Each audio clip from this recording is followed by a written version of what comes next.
اعوذ بالله من الشیطان الرجیم بسم الله الرحمن الرحیم. نن سبق کې دغه یو څلور ډېرې مهمې خبرې دي. هغه دا چې نن سبا په عامو خلکو کې هم ډېرې دغه خبرې عامې شوي دي او ډېر خلک په دغه ګناه باندې مبتلا دي. یو د هغې نه دغه څلور شیان چې ډېر مهم دي او په خلکو کې ډېر ګډ شوي دي، هغه د الله نه ماسوا په بل شي باندې قسم خوړل، او یا داسې الفاظ استعمالول چې په هغې الفاظو کې مثلا یو څوک یې نعوذ بالله هغه یو کار وښیي، بیا وایي چې که دا کار مې ونه کړو نعوذ بالله زه به کافر وم یا به زه مشرک وم. نو یو دغه دویم خودکشي، او دریم چې دی هغه نظر په داسې شیونو کې منل چې هغه سړی مالک نه وي، او څلورم چې دی هغه د یو انسان باندې لعنت ویل. دغه څلور ګناهونه په انسانونو کې ډېر عام شوي دي. د دې په باره کې یو حدیث کې راځي، حضرت زید ابن ثابت الانصاري رضی الله تعالی عنه نه روایت دی. زید ابن ثابت الانصاري رضی الله تعالی عنه هغه صحابي دی هغه په بیعت الرضوان کې و. بیعت الرضوان معنا هغه بیعت چې هغې خلکو نه الله رضا دی، الله خوشخبري ورکړي چې زه د دوی نه راضي یم، دوی د مو نه راضي دي.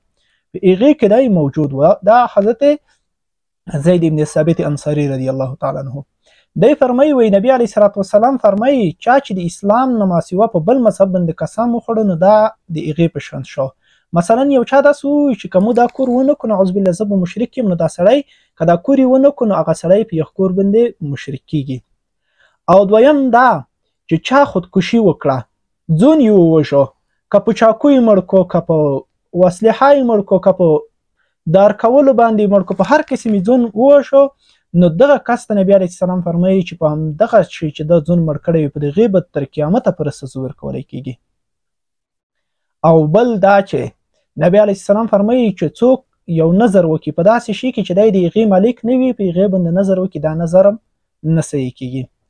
او څلورمه ډېره مهمه خبره چې نن سبا په عامو خلکو کې ډېره شیر شوي دو، ډېر خلک په مبتلا دي، هغه چې دو په مسلمان باندې لعنت ویل. یو مسلمان رجګېږي په بل مسلمان باندې لعنت یې.